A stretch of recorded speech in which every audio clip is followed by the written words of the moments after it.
하나님 말씀은 누가복음 6장입니다.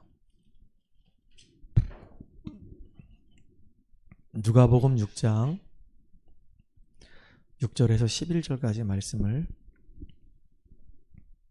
같이 합독합니다. 또 다른 안식일에 예수께서 회당에 들어가사 가르치실세 거기 오른손 마른 사람이 있는지라. 서기관과 바리새인들이 예수를 고발할 증거를 찾으려 하여 안식일에 병을 고치는가 엿보니 예수께서 그들의 생각을 아시고 손 마른 사람에게 이르시되 일어나 한가운데 서라 하시니 그가 일어나서거늘. 예수께서 그들에게 이르시되 내가 너희에게 묻노니 안식일에 선을 행하는 것과 악을 행하는 것, 생명을 구하는 것과 죽이는 것 어느 것이 옳으냐 하시며 무리를 둘러보시고 그 사람에게 이르시되 내 손을 내밀라 하시니 그가 그리하며 그 손이 회복된지라. 그들이 노기가 가득하여 예수를 어떻게 할까 하고 서로 의논하니라. 아멘. 지난주에도 안식일의 주인이라고 하는 제목으로 같이 말씀을 나눴습니다. 예수님의 이 제자들이 안식일에 너무 배가 고프니까 밀밭 사이로 가서 밀을 쭉 이렇게 뜯어내 가지고 손으로 이제 비비면서 그 밀알을 이렇게 먹게 된 겁니다. 그걸 가지고 바리새인들이 예수님께 시비를 건 거예요. 다시 말하면 밀이 이렇게 쫙 열매를 맺었을 때 그걸 따내는 걸 보고 우리가 추수라고 얘기하잖아요. 추수. 그리고 결국은 그걸 딱 털어가지고 갈아가지고 안에 있는 알곡이 나오도록 하는 걸 타작이라고 하거든요. 그러니까 농사 짓는 사람에게 있어서 때가 되면 추수도 해야 되고 그 다음에 그걸 타작을 해서 이제 알곡을 뽑아내야 된단 말이에요.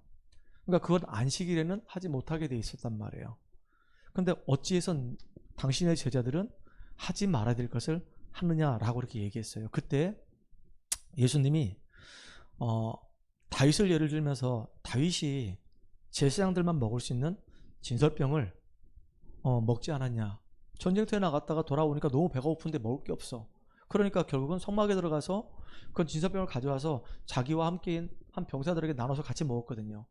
항상 그걸 가지고 시비 거는 거예요. 그러니까 시비 거는 내용을 가만히 보게 되면 틀린 건 아닌데 진짜 너무 답답한 거죠. 안식일을 거룩하게 지키는 건 맞죠. 그런데 항상 보면 본질에서 벗어난 이야기를 자꾸 한단 말이에요.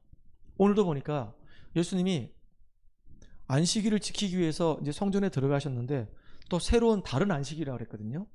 근데 성전에 가보니까 손 마른 사람이 있는 거예요. 병든 자가 있는 겁니다. 병든 자가 있는데 그 병든 자를 보니까 예수님 마음이 안타깝잖아요. 하필이면 또 그 순간에 예수님 만난 거예요. 이 병자를 또 언제 만날 수 있겠습니까? 영원히 못 만날 수도 있잖아요. 그러니까 사람들 앞에서 또 이제 어떻게 하면 저 예수를 잡아 죽일까 항상 시비를 걸려고 하는 요 사람들을 향해서 예수님이 하신 말씀이란 말이에요. 안식일 날 선을 행하는 것이 맞냐? 악을 행하는 것이 맞냐? 안식일 날 생명을 살리는 것이 맞냐? 생명을 죽이는 것이 맞냐? 어떤 것이 맞냐? 아무도 할 말이 없거든요. 또 이 성경 말고 똑같은 내용의 본문이 있는 마태복음에 보게 되면 예수님이 뭐라고 얘기하시냐면 야 너희들이 안식일 날 양을 데리고 오다가 웅덩이에 빠져버렸다. 그러면 어떻게 하겠냐? 그 양을 건져내야 되지 않겠냐? 그럼 양을 건져낸다는 얘기는 안식일 날 네가 노동을 한다는 얘기인데 노동을 하면 되겠냐? 그러면 그 양을 건져내지 않으면 그 양은 그 웅덩이에 빠져가지고 결국 죽을 수밖에 없는데 그럼 너희들은 그 양을 죽게 내비두냐 아니면 그 양을 건져내냐? 일을 하면서 그 양을 건져내냐 아니면 죽게 그냥 내비두냐? 그 양을 건져내지 않냐? 그러면서 하신 말씀이에요. 안식일 날 생명을 살리는 것이 좋은 것이냐 사람을 생명을 죽이는 것이 좋은 것이냐 그러게 다 할 말이 없단 말이에요. 그래서 손 마른 자를 보고 예수님이 보시고 하시면서 이제 치유를 받게 하셨단 말이에요. 그러니까 시기가 막 가득해서 막 여기 보니까 뭐라고 얘기하죠? 노기가 시기 정도가 아니라 이제 화가 막 머리끝까지 막 치받아 올라온 겁니다. 그러면 이 사람들은 관심이 어디에 있냐면요. 그 죽어져가는 그 영혼을 향해서 복음을 주고 그 사람 살려야 될 거 아니겠습니까? 야 어떻게 예수님께서 저 손 마른 자를 저렇게 치유하셨냐. 참 너무 귀하다. 그래야 될 거 아니겠습니까? 관심 없어. 영혼엔 전혀 관심이 없어. 그 손 마른 사람이 손 마른 상태로 죽든지 말든지 살든지 말든지 아무 관심이 없어. 오직 관심은 어디에 있냐? 율법에만 딱 관심이 있는 거예요. 맞냐 틀리냐 여기에만 관심이 있는 거예요. 영혼 구원에 전혀 관심이 없어. 옳다 그르다만 늘 관심이 있어. 그러니까 예수님이 안타까울 수밖에 없는 거예요. 여러분들, 우리가 잘못하면 이런 모순에 우리가 빠질 수 있습니다. 우리는 바리새인이 아닌데 어느 날 보면 우리가 바리새인 자리에 딱 서가지고 맞다 틀리다 옳고 그르다 이거 얘기하고 있다니까요. 근데 실제로는 내가 복음 못 누리고 있고 실제로는 현장에서 영혼 살리는 그 일을 전혀 못하고 있단 말이에요.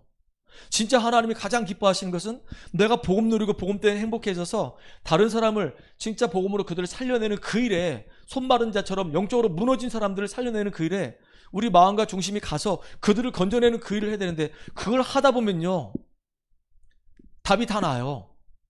현장에서 복음 운동하다 보면 왜 복음만 계속 말할 수밖에 없는지 그 이유 알게 된다니까요. 사람에게 자꾸 똑같은 문제가 계속 반복되고 있는데 이 사람이 지금 복음이 완전히 정리가 안 돼 있어. 완전히 뿌리가 안 내려 있어. 그러니까 계속 얻어 걸리고 계속 무너지고 계속 넘어진단 말이에요. 그래서 복음 계속 얘기할 수밖에 없는 거예요. 엘리트일수록 더 심해요. 엘리트한테 가서 내가 일부러 더 복음 더 얘기해요. 왜냐하면 다 안다고 착각을 하고 있어. 전혀 복음이 정리가 안 돼 있고 확신도 없고. 그러니까 진짜 너무 안타깝잖아요. 영적인 문제가 있는 사람은 또 영적인 문제 때문에 늘 잡히고 넘어지고 쓰러진단 말이에요. 뭘 얘기해야 되겠습니까? 계속 복음 얘기할 수밖에 없어요. 언제까지요? 복음이 딱 이해되어지고 깨달아질 때까지. 그리고 정말로 마음의 문을 열고 예수를 내 구주로 영접할 때까지. 영접하고 난 다음엔 진짜 그 이름으로 기도해서 응답받을 수 있도록, 응답받고 난 다음에 이제 증거하는 사람이 되도록. 이게 과정이란 말이에요. 이렇게. 근데 많은 사람들이 현장에 영혼들 정말로 마음에 담고 기도하지도 않고 그 사람들 놓고 말씀 운동도 안 하고 현장에 대해서 아무 감각이 없단 말이에요.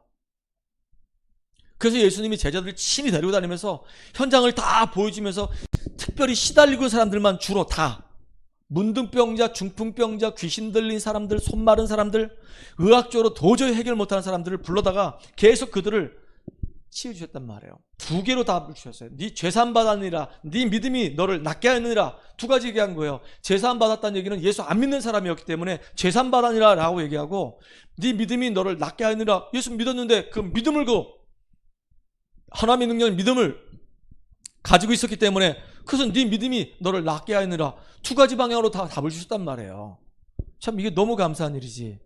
그러니까 참 진짜 너무 안타까운 게 지금 우리 현실에 있는 우리 교회들도 마찬가지입니다. 선명한 복음을 지속적으로 계속 반복하는 거예요. 왜냐? 나도 이 복음 얘기할 때 너무 좋거든요. 목사인데도 이 복음을 벌써 수백 번을 얘기했는데도 할수록 너무너무 좋아. 그래서 또 하려고 하는 겁니다. 창세기 1장 1절에 보게 되면 하나님께서 말씀으로 세상을 창조하셨습니다. 그리고 난 다음에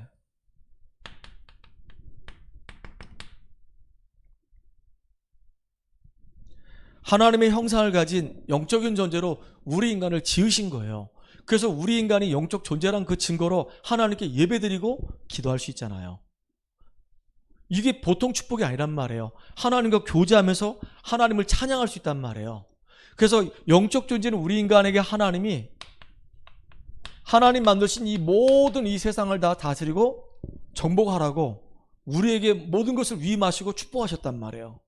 하나님이 복을 주시며 이르시되 생육하고 번성하고 땅에 충만하라 정복하고 다스리라 그랬어요. 그래서 우리 인간은 하나님과 함께 할 때가 가장 행복한 상태가 되는 겁니다. 하나님과 함께 할 때 이 땅을 다스리고 정복할 수 있는 거예요. 그래서 하나님이 함께 하시는 그 사실을 누릴 수 있도록 우리에게 주신 제도가 바로 예배제도입니다. 말씀은 살아있고 운동력이 있어요. 그 말씀을 우리가 들어야지만 우리 영혼이 힘을 얻고 살아난단 말이에요. 영적인 눈이 열린단 말이에요. 세상 보는 눈이 열린단 말이에요. 진짜 복음의 능력이 정말로 믿어진단 말이에요. 그래서 승리한단 말이죠. 그래서 많은 사람들이 이혼론 얘기하는데 기독교의 복음이 이혼론이에요. 예수 믿으면 사는 것이고 예수 안 믿으면 죽어요. 하나님 말씀에 순종하면 사는 것이고 하나님 말씀에 불순종하면 죽는 거예요. 그래서 너무 기독교는 독선적이다라고 얘기해요. 근데 독선적이 아니에요. 하나님이 한 길만 열어주셨어. 근데 많은 사람들은 왜 그 길만 길이라고 얘기하냐고, 다른 길도 길이 있지 않냐라고 얘기해요. 미안하지만 길이 없습니다. 그래서 기독교는요, 유일한 복음을 말해주는 종교는 아니고 진짜 신앙이란 말이에요. 그런데 이 눈에 보이지 않게 역사하는 이 사단에게 속아서 하나님 말씀에 불순종하는 죄를 지을 수밖에 없게 된 겁니다. 굉장히 매력적인 걸 가지고 시험을 딱 했거든요. 네 눈이 밝아져가지고 네가 하나님처럼 될 수 있다라고 얘기한 거예요. 이게 보통 매력적인 말이 아니거든요. 선악과 먹게 되면 네 눈이 밝아져서 네가 하나님처럼 될 수 있다. 그 말에 유혹을 받고 결국은 죄를 짓게 된 거죠. 자, 근데 사단은 우리를 유혹했어요. 그것도 그냥 유혹한 게 아니라 아예 처음부터 시도할 때부터 악의적인 목적을 가지고 우리 인간이 완전히 멸망하길 원하는 마음으로, 그래서 아주 교묘한 방법을 써서 이제 트랙을 딱 놓은 겁니다. 확 자빠지도록. 근데 문제는 뭐냐면 우리 인간이에요. 우리 인간 스스로가 하나님 말씀을 딱 붙잡고 사단의 이 속임수에 안 넘어가면 됐는데 결국 넘어가게 된 겁니다. 그래서 사실은 모든 책임은 사단에게 있는 것이 아니라 우리 인간에게 있는 거예요. 그래서 죄 아래 놓이게 되고 그때부터 우리 인간에게 어마어마한 저주와 재앙이 오기 시작한 겁니다. 그게 막 멸망으로 몰아닥치게 된 거예요. 하나님을 떠나게 된 것이 가장 큰 문제가 되는 겁니다. 사단은 원인 제공자. 그 사단의 그 유혹에 속아서 완전히 진노 아래 놓인 우리 인간. 그뿐만 아니고 사단에게 딱 잡혀가지고 온 생애가 다 끌려다니는 겁니다. 여러분 아시잖아요. 신분 자체가 마귀 자녀예요. 태어날 때부터 영이 죽어 있어. 영이 없어진 거 아닙니다. 영이 없어지면요 수준이 완전히 짐승하고 똑같아. 개, 고양이는 예배드리는 법이 없거든요. 종교성 자체가 없어요. 우리 인간은 영이 죽은 게 아니라 그냥 완전히 깨진 상태가 된 거예요. 하나님과 관계가 깨져버렸어. 근데도 불구하고 불신자도 종교생활 하잖아요. 우상 보고 절하고 그러잖아요. 종교성이 있단 말이에요.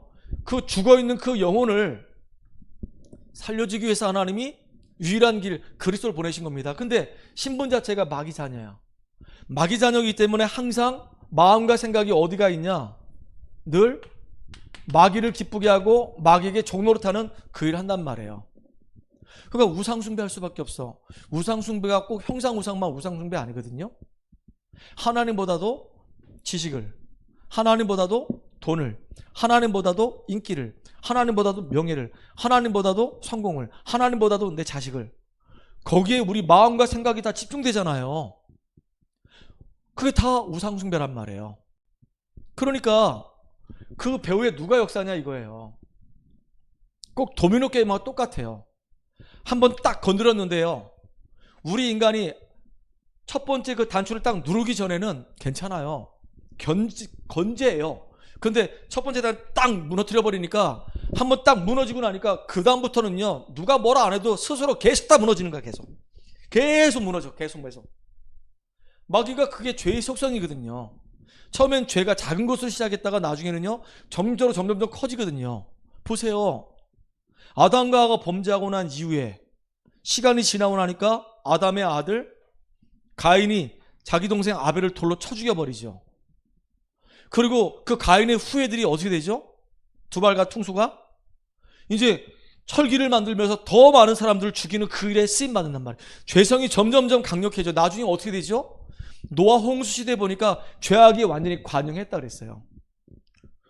온 땅이 그냥 죄악으로 관영해서 냄새가 너무 진동하는 겁니다. 썩은 내가. 어느 정도냐? 하나님께서 인간을 지으신 걸 한탄할 정도로. 그러니까 사단이 완전히 그냥 박수치고 놀이터가 된 거죠.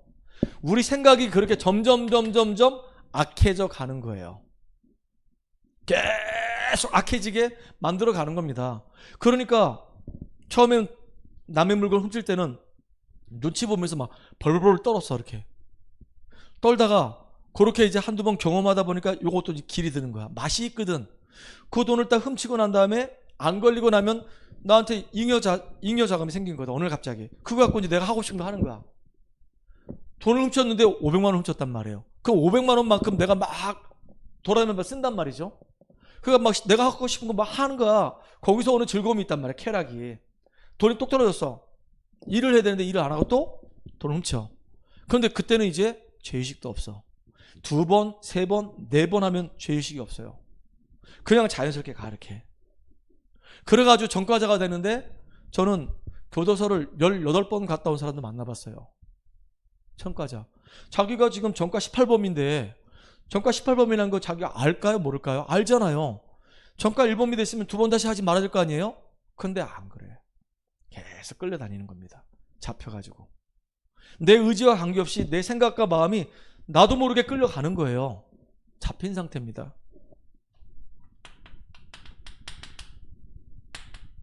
마음과 생각이 계속 정신이 빼앗겨 있는 상태를 말하는 거예요. 그러니까 삶은 어떻게 되겠습니까? 어느 날 갑자기 이제 심각한 문제가 오는 겁니다.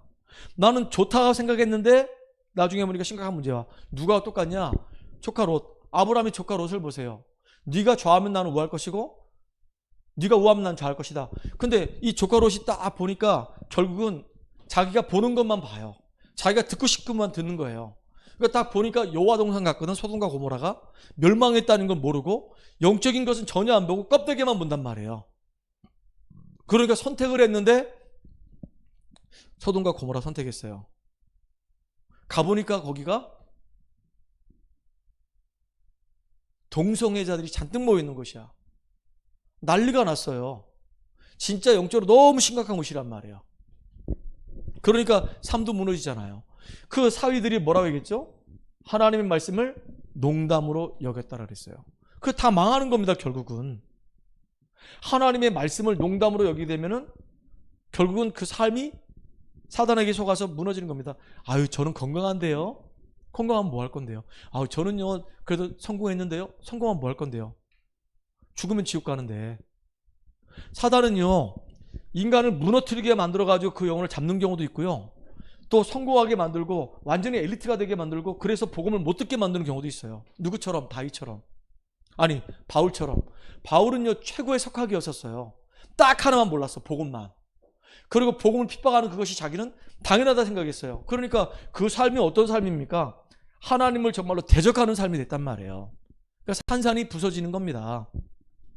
그렇게 살다가 죽으면 결국은 하나님이 예비해 놓으신 지옥으로 가고 우리 후대까지 다 망하는 겁니다. 이게 인간이 착하다고 그래가지고 이게 해결되는 문제가 아니에요. 내가 종교 생활을 나름대로 열심히 한다고 그래가지고 이 문제가 해결되는 것도 아니에요. 내가 아무리 뭐 세상적인 지식을 많이 안다고 그래가지고 이 문제 해결되는 것도 아닙니다. 우리는 이 문제 해결할 능력이 없어.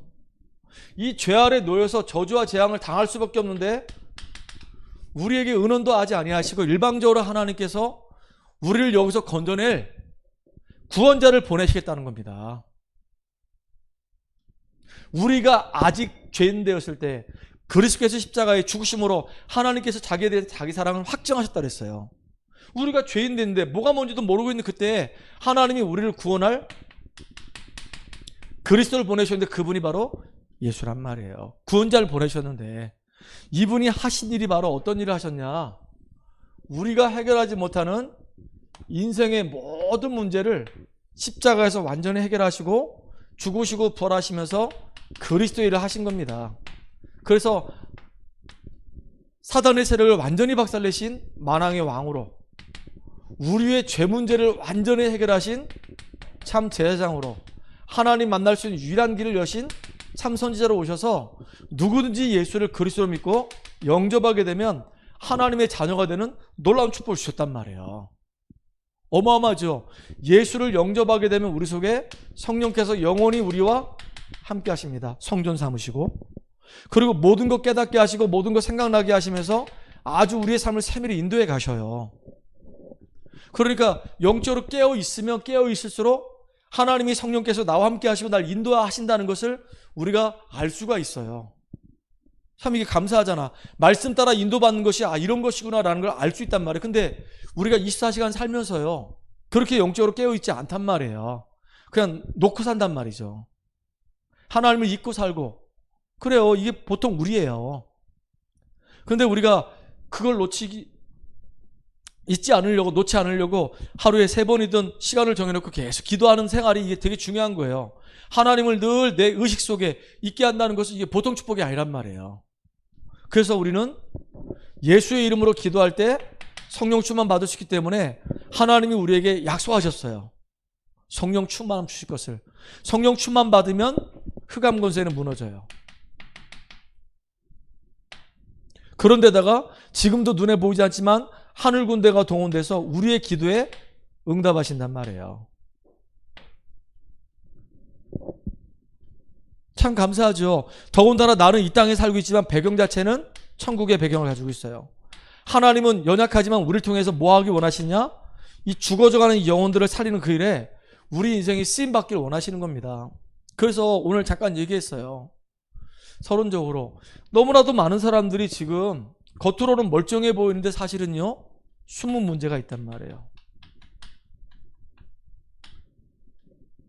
이게 정신적으로 시달리든지 가정적으로 시달리든지 경제적으로 시달리든지 뭐 아무튼 남한테 얘기할 수 없는 문제 속에 지금 시달리고 있단 말이에요. 진짜 너무 안타깝잖아요. 근데 그 문제가 어디서 왔는지 사람들은 몰라. 근데 우리는 그 문제의 원인과 정확한 답을 가지고 있단 말이에요. 원인과 답을 가지고 있고 우리는 이 엄청난 이 축복을 삶 속에서 우리가 지금 누리고 있는 증인이야. 그러니까 이 사람들을 우리가 이 원인과 답을 가지고 살려낼 수 있는 축복된 사람으로 쓰임받는단 말이에요. 꼭 기억할 거, 사단이 여기서 왕노릇하고 있어요. 세상 임금이라고 그랬거든요. 그러니까 사단이 다 조종하는 거예요. 정사와 권세와 이 세상의 주관자들과 다 사단이 장악하고 있어요. 뒤에서 다 끌고 다닌단 말이에요.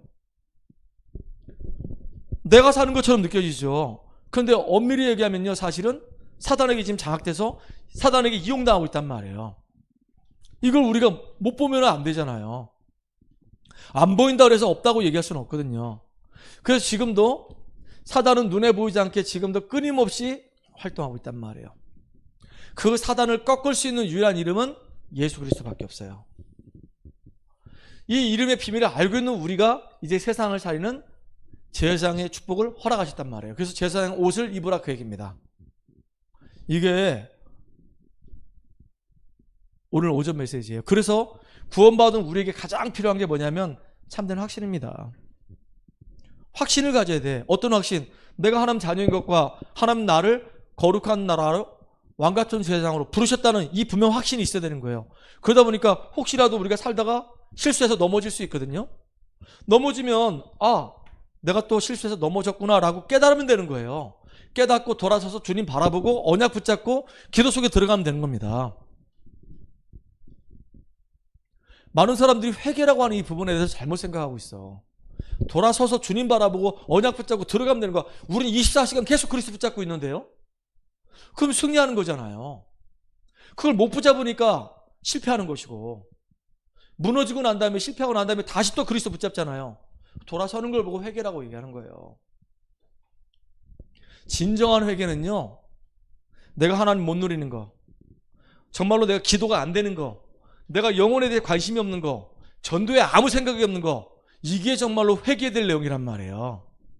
육신적인 거, 뭐 감따 먹은 거, 거짓말한 거, 남 속인 거, 이거는요 안 하면 되는 거야 그냥. 그렇잖아요. 근데 많은 사람들이 진짜 회개가 뭔지를 잘 몰라. 자, 오늘 보세요. 이스라엘 민족들이, 그것도 바리새인들이 얼마나 이 예수님을 향해서 시비를 걸려고 하는지요. 영안이 어두워.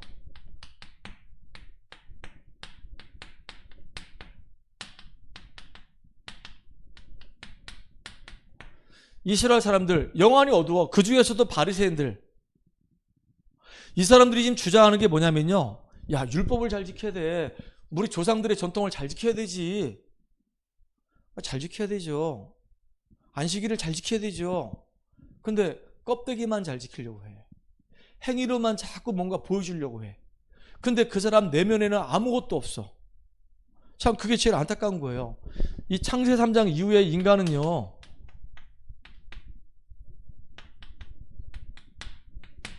본질상 진노의 자녀가 된 겁니다. 다시 말하면 진노 아래 노예가 됐어요. 에베소 2장 3절에 보니까 본질상 진노의 자녀였더니 그랬거든요. 그러니까 진노 아래 놓였어. 왜냐? 의인은 없나니 단 한 명도 없습니다. 모든 사람이 죄를 범하였음에 하나님 영광에 이르지 못하게 된 겁니다. 어느 날 갑자기 진노를 받을 수밖에 없는, 어느 날 갑자기 심각한 문제가 올 수밖에 없는 완전히 저주받은 영적 상태란 말이에요. 이 창세 3장 이후에 이게 원죄잖아요. 원죄 가운데 걸려있는 인간은 어느 날 갑자기 어떤 문제 생겨도 아무 이상하지도 않은 문제가 올 수밖에 없어, 당연히. 근데 많은 사람들이 몰라요. 참 진짜 안타깝죠. 그러니까 진짜 이 원죄가 얼마나 심각한지를 모르니까 그리스도의 필요성도 못 느끼는 것이고, 원죄의 심각성을 모르니까 결국은 그리스도 얘기 잘 안 하고, 원죄의 심각성을 모르니까 이 사단의 실제와 사단의 활동을 모르니까 자꾸 삶을 얘기한단 말이에요. 그래서 이스라엘 민족이 7번이나 재앙을 만나요. 진짜 안타까운 거 아닙니까? 어떻게 7번 재앙을 만나죠? 애굽에서 비참하게 430년 동안 종살이 합니다. 지중해 연안에 있는 이 블레셋이 계속 이스라엘 민족들을 너무나도 심각하게 괴롭혀요. 그 저 위쪽에 있는 이 아람이 와가지고 얼마나 힘들게 만드는지 모릅니다. 그런데다가 아수르가 주전 722년에 북이스라엘을 완전히 그냥 다 잡아가서 전 세계에 뿌려버려, 남자들을. 그 전 세계에 흩어져 있는 사람들을 다 끌고 와가지고 그 이스라엘 땅에 심어놓으니까 혼혈족이 돼버리는 거예요. 이걸로 끝나지 않았잖아요. 이 사람들이 또 바벨론으로 잡혀가네? 언제요? 주전 586년에. 진짜 맨 마지막 왕이었던 시드기야가 눈 다 빠지고 말에 질질질 끌려가면서 이렇게 저 바벨론까지 간단 말이에요. 그렇게 비참하게 막 끌려가. 왜 그랬을까요? 영적인 눈을 뜨지 못하고 영안이 어두워져 가지고 그래요. 이거로 끝나지 않았잖아요.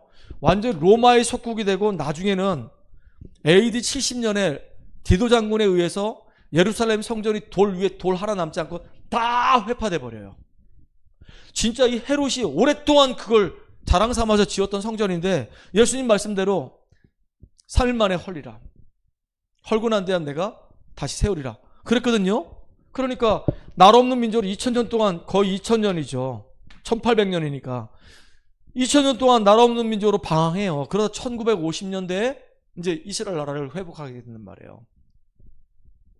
그거로 끝나지 않죠. 계속 레바논 전쟁이 얼마나 많이 일어난지 몰라요. 지금도 전쟁이 일어나잖아요. 팔레스타인하고. 그러니까 그게 얼마나 이 재앙입니까? 이걸 여러분이 알아야 돼요. 근데 이게 지금도 똑같아.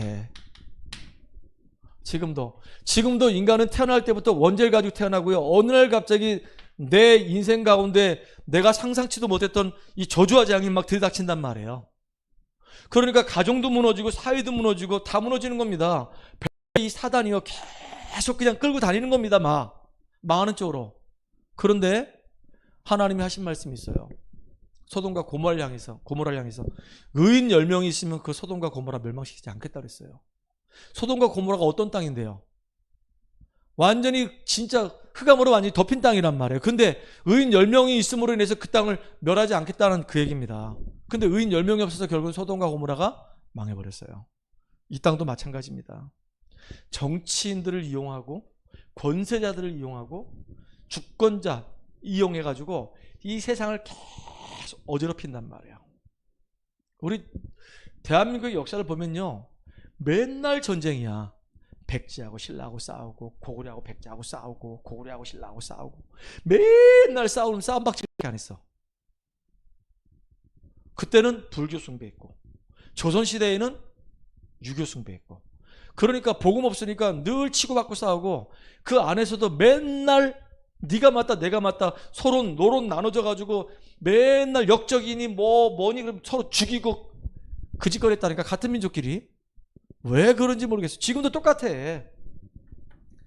누가 정권을 잡으면요, 그 다 반대쪽 정권을 죽여야 되는 거야. 완전히 매장을 시켜버려야 돼. 꼼짝 닥사 못하도록. 그 한이 맺히겠죠. 다음에 정권 잡으면요, 자기들을 그렇게 만든 그 정당 가만 내비겠습니까? 또 다 죽이는 거야. 왜 그 짓거리를 계속하고 있는지 몰라요. 사단에게 잡혀 있으니까.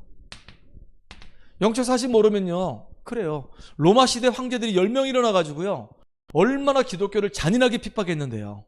근데 결국은 로마의 황제들은 없어졌지만 기독교는 없어지지 않았어요. 자, 이렇게 영안이 얻은 이 초대교회 이 성도, 영안이 얻은 이 바리새인들에 의해서 계속 어려움 당했던 이 초대교회는 어떤 문제가 와도 승리했어요. 왜 그랬을까요? 이 사람들이 붙잡은 중요한 언약이 있어요. 오늘 오전에도 말씀드렸는데 이 사람들이 붙잡은 중요한 언약 5가지 딱 붙잡고 있었어요. 여자의 후손이 뱀의 머리 깨트릴 것이다. 방주 안에 들어가면 어떤 사람이라 할지라도 산다. 그리고 진짜 유월절에 피를 바를 때 모든 운명에서 해방된다. 아무리 포로라 할지라도 주님께서 우리와 함께 하시면 우리 승리할 수 있다. 그분은 바로 우리 인생 모든 문제 해결하신 그리스도시다. 이거를요 확실하게 딱 붙잡았어요. 이거 붙잡아야지 사는 거예요. 이거 붙잡을 때 우리가 하나님 만나게 되는 거예요. 이거 붙잡을 때 우리가 생명을 얻게 되는 거예요. 이거 붙잡을 때 우리가 비로소 진리가 바로 여기에 있구나라고 깨닫게 되는 거예요. 길이요 진리요 생명이라고 그랬거든요. 이게 얼마나 감사합니까? 더군다나 예수님은요 역사의 주인공입니다. 어떤 사람도 복음 들어가면 살아요. 참 사마리 지역에 빌립이 복음 들고 들어갔는데 그 사마리 지역이 살아버려. 바울이 복음 들고 빌립보 지역 갔는데 빌립보가 살아버려. 데살로니가 지역 갔는데 데살로니가 살아버려. 그 고린도 지역 갔는데 고린도가 살아버려. 심지어는 저 에베소서는 완전히 그냥 아데미 신상 만들어 놓고 우상 숭배 극심하게 하는데 바울이 복음 들고 가니까 그 지역이 살아나버려. 예수님은 정말로 우리 인생의 모든 문제 해결하신 역사의 주인공 맞아요. 그리스도 맞아요. 예전에 김준곤이라고 하는 박사님이 계셔요. 지금 소천하셨죠. 그 박사님이 CCC 운동하면서 뭐 체육관 큰 거 빌려가지고 1년에 한 번씩 2번씩 이제 CCC 멤버를 전부 다 불러 모아서 거기서 이제 말씀도 같이 하고 찬양도 하고 막 그랬단 말이에요. 그때 이제 이 김준건 박사님이 백문일답을 했어. 백문일답. 질문은 100개야. 답은 하나야. 한번 여러분 답을 한번 여러분 너무 쉬우니까 한번 맞춰보세요. 우리 인생의 주인은 누구십니까? 크게 얘기하지. 어떻게 하면 죄사함을 받을 수 있습니까? 영원한 생명을 어떻게 얻을 수 있습니까? 죽어가는 사람에게 전해질 메시지는 뭡니까? 역사의 주권자는 누구십니까? 예수 그리스도. 누가 우리의 최후 심판자이십니까? 예수 그리스도. 누가 우리를 죽음에서 건져내셨습니까? 예수 그리스도. 전 인류에게 전해야 될 복음은 무엇입니까? 예수 그리스도. 이렇게 질문은 100가지인데 답은 딱 하나야. 예수 그리스도. 그러니까 그 김종건 목사님이 너무 귀하게 쓰임받았던 거예요. 역사의 주인공이야. 진짜 이게 교회사가 증거하고 성경이 증거예요. 성경이 좀 전에 얘기했죠. 핍박자 바울에게 복음 들어왔더니 최고의 전도자로 바뀌어. 완전히 우상의 땅 빌립보의 복음이 사마리아에 복음 들어왔는데 완전히 뒤집어져 버려. 그렇죠. 우리 교회사도 마찬가지입니다. 대한민국은 완전히 그냥 우상과 흑암으로 덮여 있었어. 맨날 모이면은 소론과 노론이 모여가지고 서로 당파 싸움밖에 한 게 없어. 심지어 이 흥선 대원군 같은 경우는요 세국 정치를 썼어. 우리나라는 외세의 모든 문물을 다 차단한다. 진짜 멍청한 짓거리 한 거죠. 그때 일본은 이제 문호를 개방해가지고 우리보다 더 선진국으로 앞서가 버렸어. 다른 나라들은 비행기 타고 다니고 다른 나라는 에스컬레이터 타고 다 돌아다니는데 우리는 집신 싣고 돌아다녀 이렇게. 그렇게 멍청한 짓을 했다니까. 그러니까 이게 참 이게 무지한 게 이게 무서운 거예요. 영적으로 깨어있지 않으면 결국 무너지는 거야. 그런데 이런 나라에 복음이 들어왔어. 그러니까 지금 전 세계 10위권 안에 들고 정말 하나님 나라 이루는 그 일에 가장 귀하게 쓰임받는 나라가 됐단 말이에요. 오늘 우리가 손마른 자를 치유하신 이걸 우리가 오늘 교훈 삼아 돼요. 오늘 보니까 이 손마른 자가 안식일 날 누굴 만나죠? 누굴 만나냐가 너무 중요한 거야. 예수님 만났잖아요. 진짜 우리 현장에서 누굴 만났냐가 너무 중요한 거예요. 복음 가진 자를 만났냐가 이게 너무 중요한 거예요. 그 복음 가진 자를 통해서 이 예수님 만나서 이 사람이 정말로 예수님이 누군지 알고 마음의 문을 열고 영접을 했는데 그때 완전히 신분이 확 뒤집어지는 거예요. 하나님 자녀가 돼버리는 겁니다. 그거로 끝나지 않잖아요. 이게 이제 이 사람의 그동안 살아왔던 삶하고는 완전히 또 다른 새로운 시작이 되는 거예요. 놀라운 일이 벌어지는 겁니다. 손 마른 상태로 늘 눌려가지고 살았던 이 사람이 예수님 만나고 나서 하나님 자녀가 됐지. 이제 손도 완전히 치유됐지. 그러니까 이제 치유된 사람으로서 이제 사람들 만날 때마다 누굴 자랑하겠습니까? 예수가 바로 그리스도라는 사실을 증거하는 거, 이거 한번 해봐야 되는 겁니다. 여러분이 정말로 손 마른 자를 봐야 되는 거예요. 육신적으로 이렇게 꼬부라져 있는 사람을 말하지만 도 꼬부라져 있는 사람이 있거든요. 정신적으로 꼬부라진 사람이 있거든요. 가서 만나서 대화 나누다 보면은 다른 얘기할 거 없어. 너 똑바로 살아야 돼. 너 성실하게 살아야 돼. 이게 그 사람한테 답이 안 된다니까요. 힘내라. 이게 답이 안 된다니까요. 근데 어쩌지 우리는 복음을 정확하게 전해줘야 되는데 상황이 전해질 수가 없으니까 그냥 어깨 툭툭 치면서 힘내라. 힘 납니까 그게? 진짜 문제의 원인을 정확하게 알고 답을 알려주고 영적인 이제 싸움하자. 그래서 기도해서 응답받자. 그래야 되는 건데. 맞죠? 그래서 결론입니다. 제일 중요한 게 우리가 뭘 이해되냐? 복음이 이해돼야 돼요. 이해됐다는 말은 깨달았다 그 얘기입니다. 아, 내가 창세기 3장 문제에 얻어 걸려 있었구나. 하나님 떠난 상태에 있었구나. 내 죄 아래 놓여서 저주와 재앙에 올 수밖에 없었구나. 이 사단이 속였고 사단에게 잡혀있고 사단에게 지금 나는 시달리고 있었던 상황이었구나. 이건 내가 해결할 수가 없구나. 그래서 하나님 나를 사랑하시는 그 하나님이 나를 여기서 건져내시려고 그리스도를 보내주신 거구나. 그렇게 예언했던 그 그리스도가 이 땅에 실제로 오셨고 그 오신 예수님이 십자가에서 모든 거 다 완성하셨구나. 이 깨달아져야 되는 겁니다. 그리고요, 깨달아질 뿐만 아니라 이제는 정말로 우리가 내 마음에 초청을 해야 돼요. 영접이라고 그러죠.